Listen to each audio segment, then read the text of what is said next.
¿Cuál es la relación entre los medios de comunicación y la política? ¿Cómo se relaciona la política y los políticos con el periodismo? Hablar de los medios y de la política es entender el vínculo que establecen los gobiernos y los estados con los medios de comunicación y de qué manera estos medios funcionan en las democracias. Esto varía según países, en función de cuestiones legales y también de cuestiones generales, y por supuesto no es lo mismo lo que ocurre en gobiernos democráticos que en gobiernos dictatoriales. La primera idea para este encuentro tiene que ver con identificar o reconocer que hay distintos modelos de gestión o de operación de los medios de comunicación en distintos países en función de cuánto los estados controlan o tienen incidencia en el discurso público.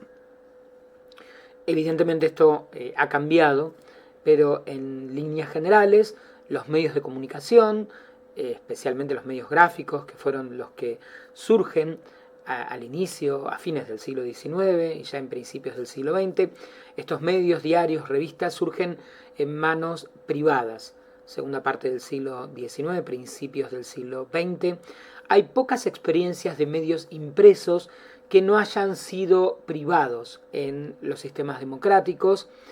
Hay experiencias de medios impresos a cargo de organizaciones, lo que hoy llamaríamos organizaciones no gubernamentales o tercer sector, o en muchos casos partidos políticos. En la Argentina, la experiencia del diario La Vanguardia, del Partido Socialista, es un buen ejemplo.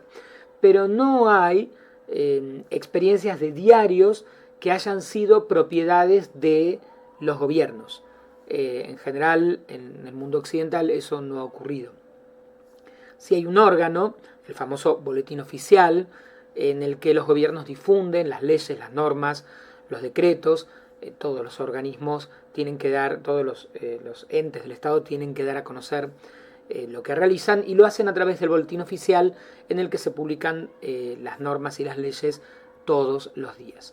Pero cuando surgen los medios audiovisuales, primero la radio, luego la televisión, estos medios ocurren de una manera diferente.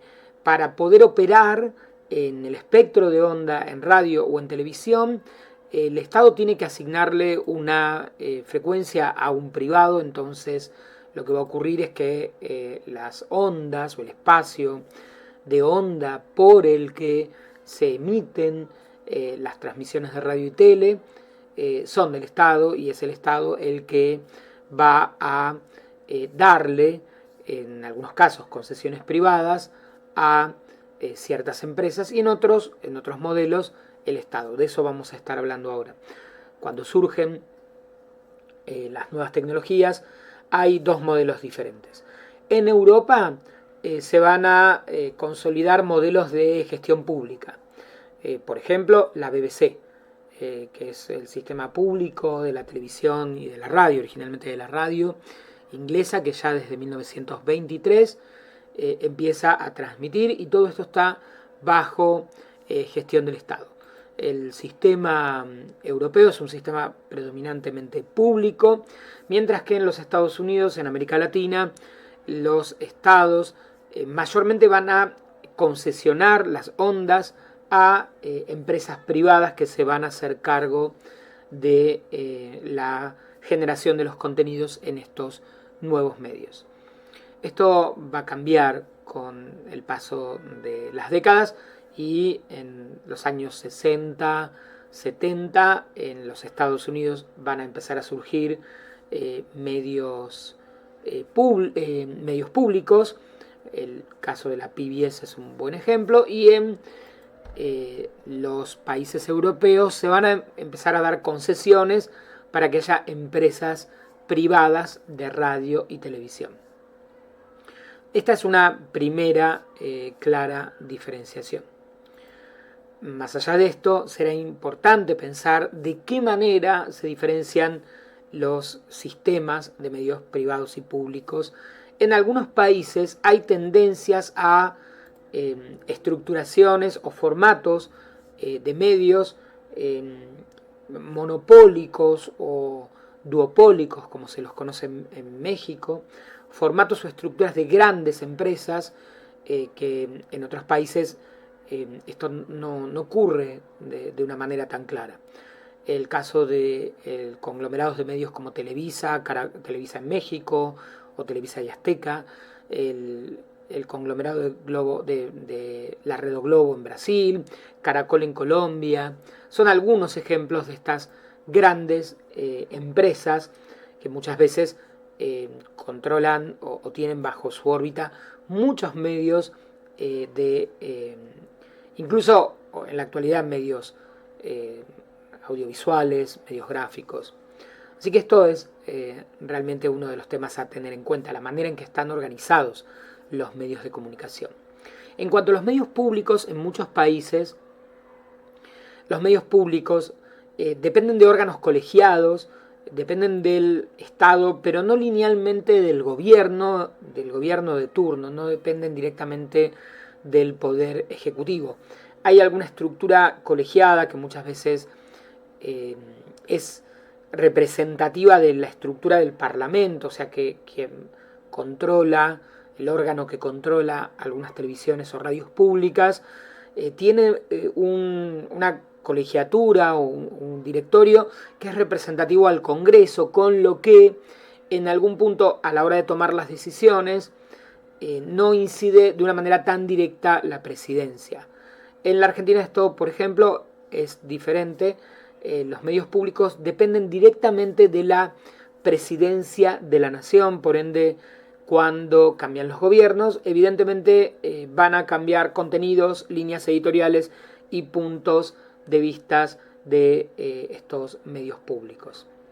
Es interesante, central, identificar las diferencias de estas grandes estructuras mediáticas, identificar este predominio de modelos de medios privados o de medios públicos, y también identificar de qué manera estas situaciones empiezan a tener vínculo o a impactar, sobre todo a medida que vayamos avanzando en este encuentro hoy, porque la existencia de los medios en los últimos años explican la existencia de políticos. No son pocos los dueños de medios que, gracias a esa posibilidad de ser empresarios de medios, devienen en líderes políticos. Un ejemplo es Silvio Berlusconi en Italia. O aquí en la Argentina, la relación entre políticos y empresarios de medios también tiene una historia interesante. Francisco de Narváez, que fue diputado, candidato a gobernador, fue dueño de medios de comunicación, o José Luis Manzano, ministro en el gobierno de Carlos Menem, también. Y podríamos hablar de figuras que aparecen en los sistemas de medios que luego se convierten de roles de conductores o actores o disertantes en televisión, luego devienen en políticos.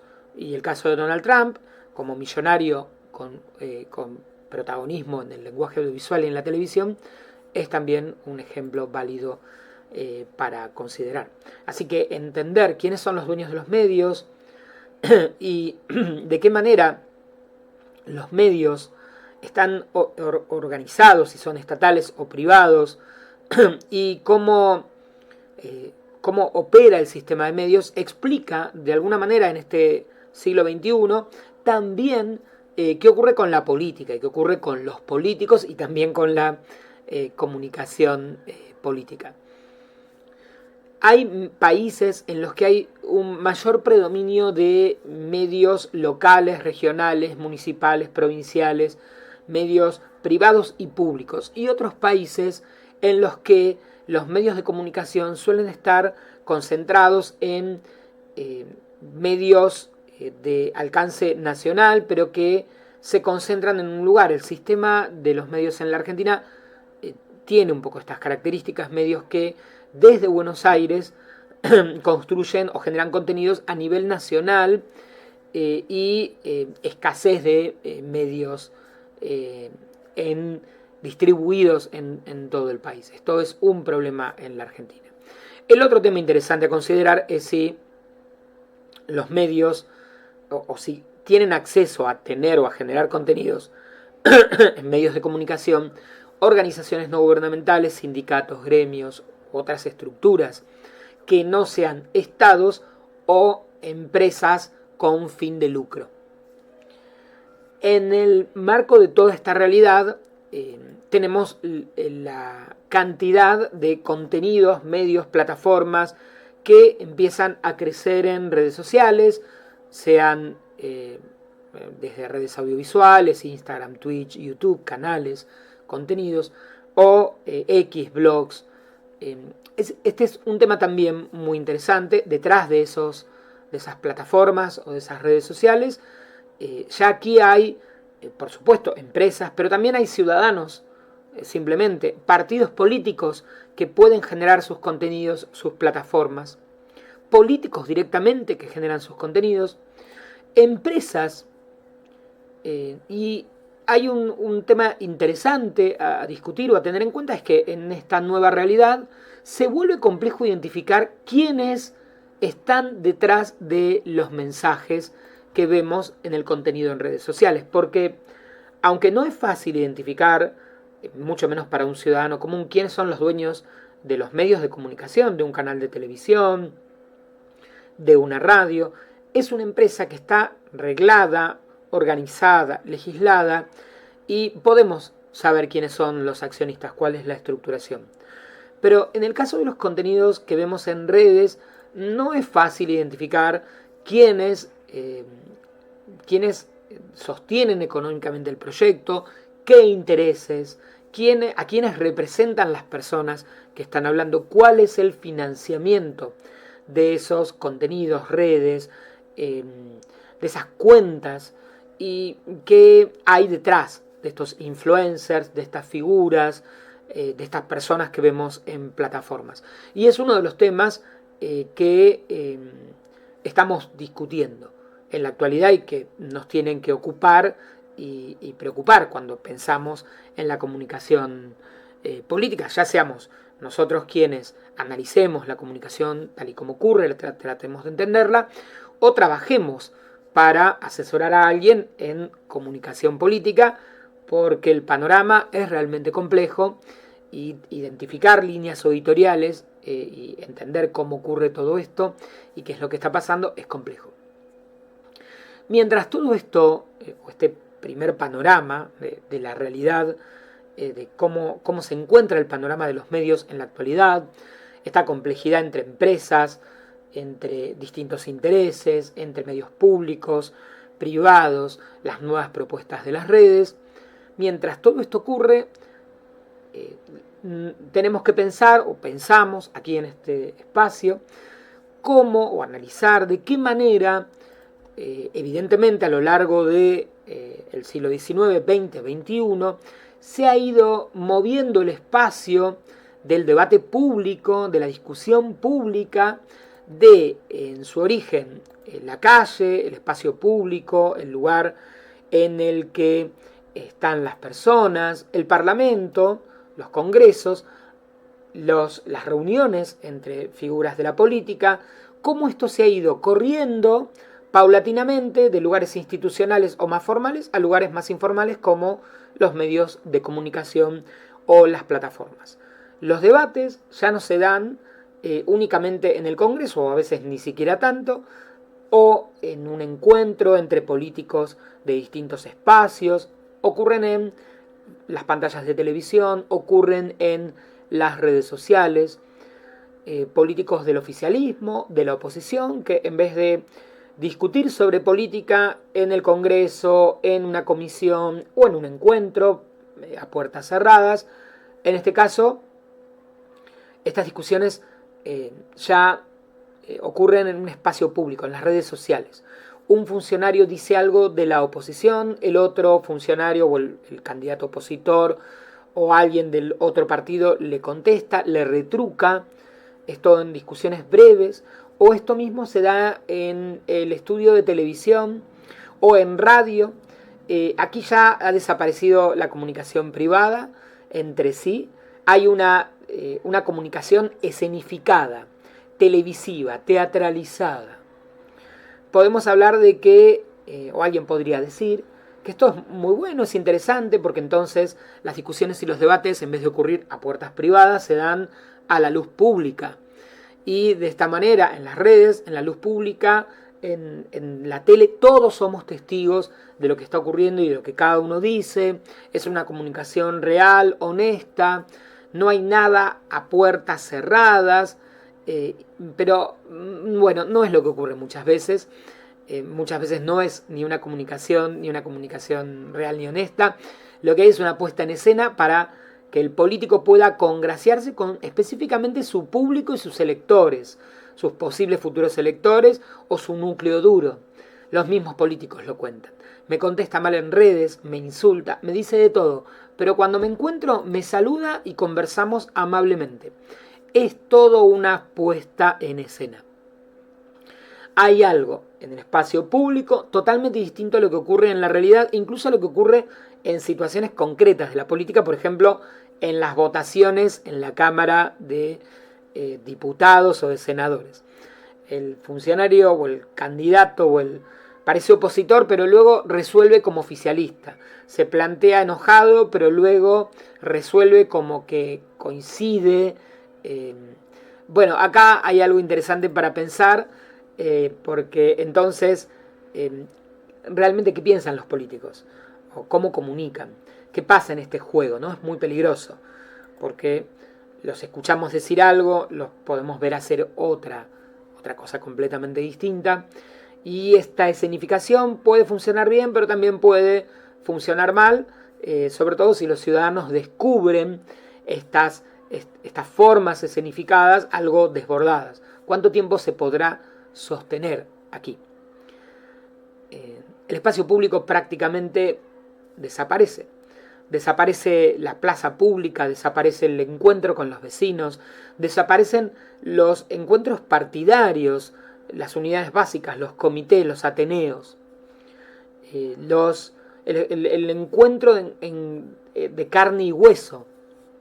Los políticos dejan de estar en la calle en muchos casos, identifican que no es lo que necesitan, no es el cara a cara, no es la comunidad, que se puede llegar a cargos importantes de gobierno solo o a través de una comunicación construida en base a redes sociales o medios de comunicación, que se llega a más público, a más votantes, y que en muchos casos es suficiente para dedicarse a la política. Incluso que no se necesita un partido político, que no se necesita caminar un barrio, una zona, militar, representar a los vecinos, que no hay un proceso de evolución en el caso de los políticos, que los lleva desde un lugar pequeño en un partido político a escalar, a ganar espacios para finalmente llegar a una posición política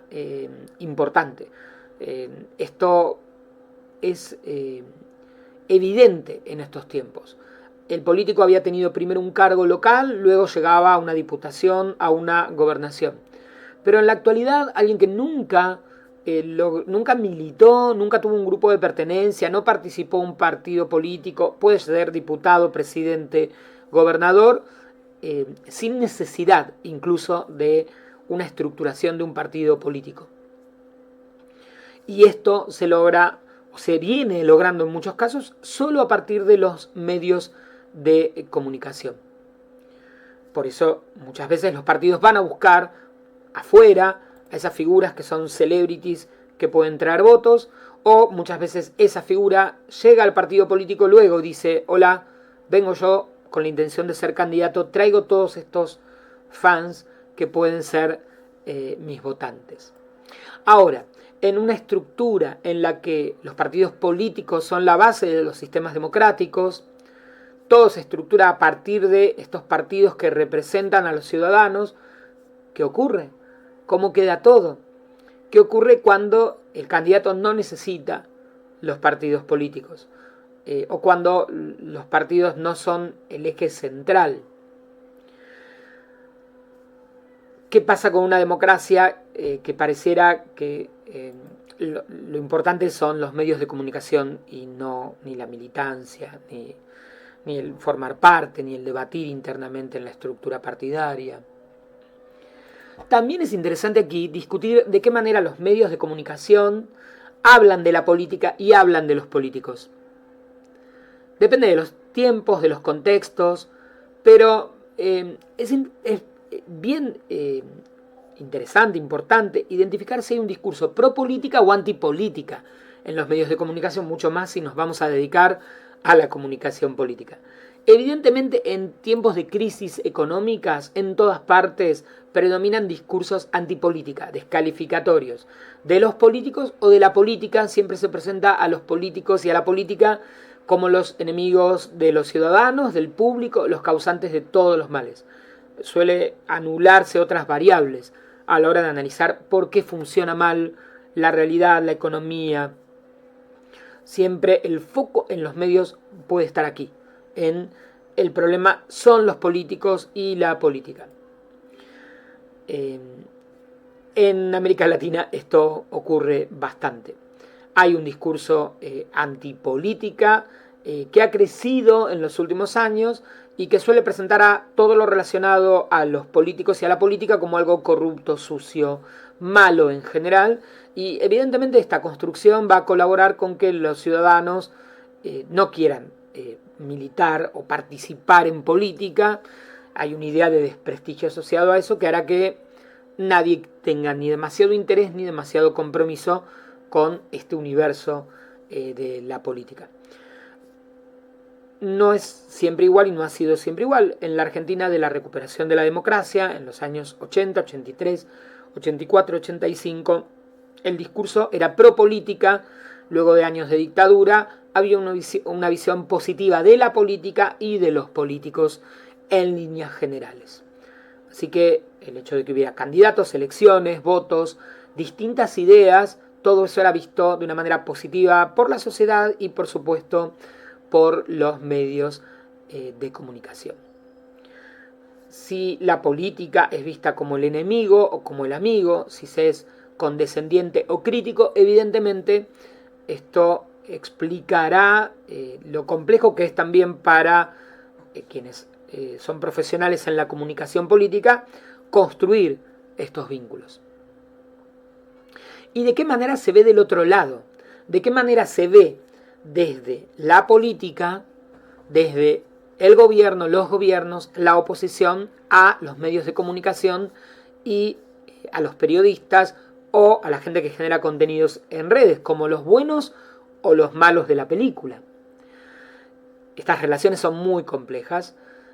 También depende de los momentos, de la coyuntura, de las situaciones, de los vínculos que se van construyendo, las líneas editoriales, y cambia. Pero sí hay que reconocer que muchas veces para la política y los políticos el periodismo, los medios pueden ser una zona compleja, porque el periodismo en una gran definición, por ejemplo el periodismo de investigación, pone el foco en denunciar lo que está mal y mostrar lo que está oculto. Por ende, para la gente del área de relaciones públicas, de un gobierno, de una empresa, siempre el periodismo, o al menos ese periodismo, es un periodismo problemático. El periodismo que denuncia corrupción, encuentra irregularidades, muestra puntos flojos, marca contradicciones.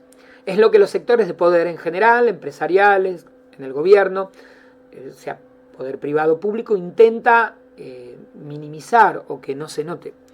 Así que será bastante comprensible muchas veces esta percepción de que el periodismo ejercido con estos criterios sea visto con miedo, desprecio, porque ese periodismo va a marcar lo que tenga que ver con algo oculto, acuerdos, corrupción, irregularidades o dinero mal utilizado.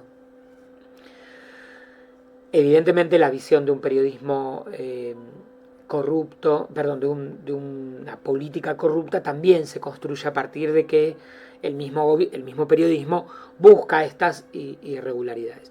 Pero es una necesidad, es una relación de amor-odio, porque los políticos necesitan llegar al público y muchas veces es imprescindible esta visión del periodismo político, de los periodistas o de los medios, si bien hoy directamente pueden comunicarse a través de redes sociales, como los músicos, los cantantes. Antes era imprescindible el contacto a través de los medios y hoy las redes facilitan que no se pase por los medios de comunicación. Hay que reconocer que los medios y los periodistas políticos generan opinión, generan análisis político, permiten llegar a ciertos públicos muy específicos y para el sector de la comunicación del Estado, política, de la oposición, para las empresas el periodismo sigue siendo central y los medios tradicionales o los influencers o las figuras públicas siguen siendo centrales porque su opinión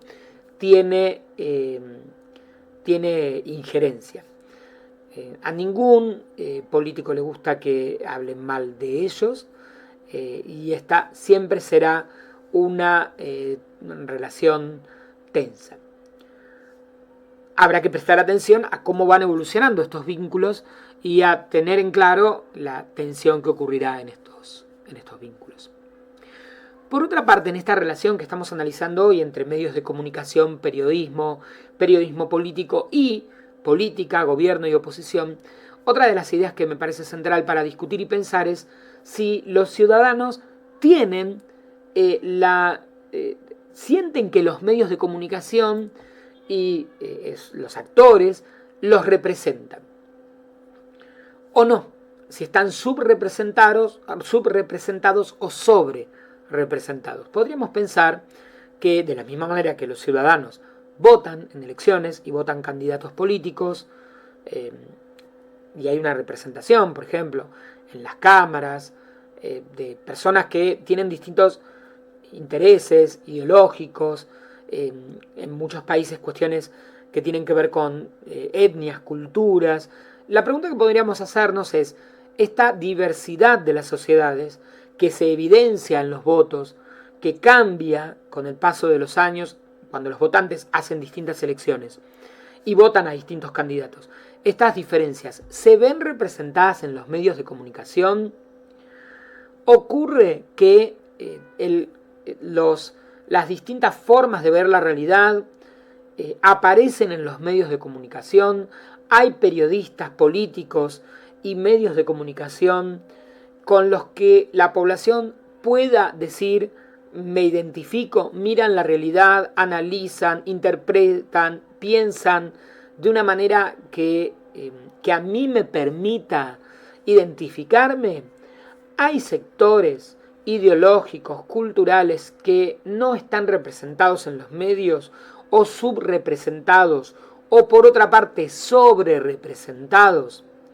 Esto lo podemos pensar desde cuestiones culturales, étnicas, ideologías de izquierda a la derecha. ¿Qué ocurre ahí? ¿Qué ocurre con los medios y los periodistas y las líneas editoriales a la hora de trabajar esto? Y también de qué manera los grupos sociales o grupos de pensamiento son construidos, estereotipados de manera negativa o positiva por los medios de comunicación, los periodistas políticos e incluso los políticos.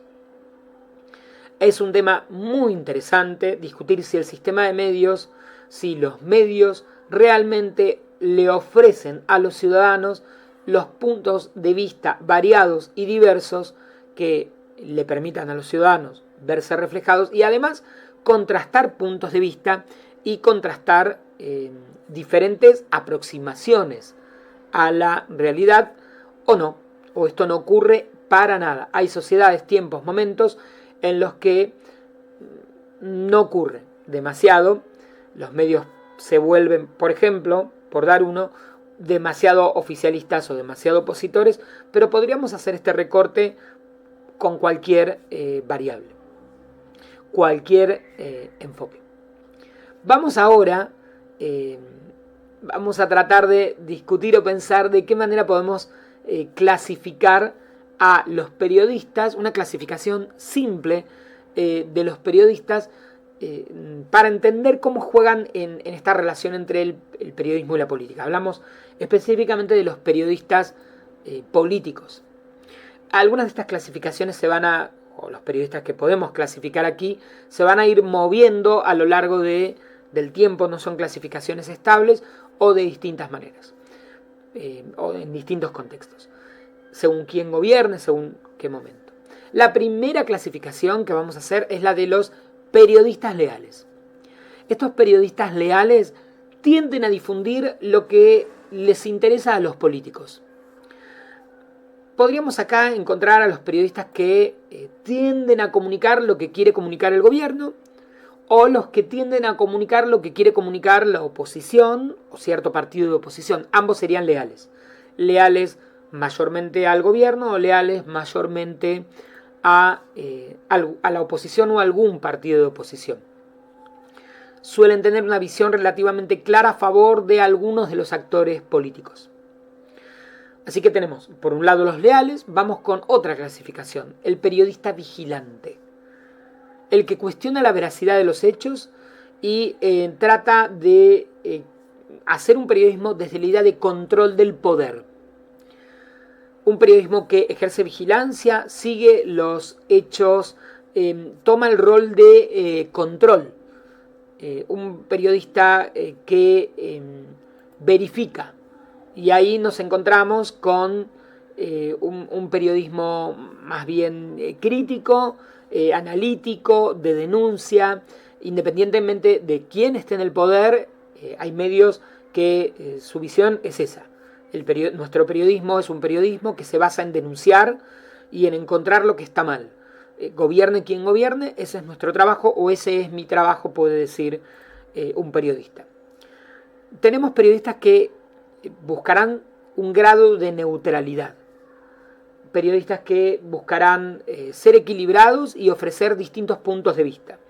Que harán un esfuerzo por no mostrar ni esta idea de denuncia, ni esta idea de lealtad a algún sector en especial, sino simplemente su manera de hacer periodismo implicará ofrecerle al público versiones de los distintos puntos de vista y no opinar, simplemente aquí están el oficialismo, la oposición, los distintos actores del arco político y me limito a mostrarlos y a buscar un equilibrio, una regulación de esos intereses. Y finalmente, periodistas partidarios o partidistas, quienes representan directamente a un partido político o a un sector de una manera claramente identificada. Y lo notamos. Hay una idea muchas veces, en el periodismo incluso, de que el periodismo no puede tener una visión partidaria, pero como decíamos al inicio, siempre ha habido un periodismo partidario, periodismos asociados a partidos políticos, ha habido medios de comunicación incluso de partidos políticos y en muchos casos periodistas que abiertamente dicen yo voy a analizar la realidad desde esta ideología. Es interesante también esta discusión y es interesante, al menos por lo pronto, quien hace un periodismo y dice yo veo la realidad desde acá y simpatizo con este partido político, al menos el público identifica o puede identificar desde dónde lo está diciendo. Así que es un cierto grado de honestidad.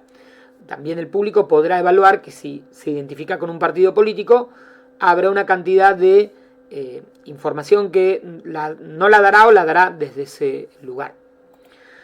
Todas estas clasificaciones podrán mutar, cambiar a lo largo del tiempo y será central para nosotros poder identificar estos cambios según los contextos, los tiempos, las personas, tanto en la clasificación que vimos sobre los distintos periodistas, los vínculos entre los medios, el Estado, el periodismo, las redes, la manera en que se van dando todos estos procesos y estos temas que estuvimos conversando en la clase de hoy.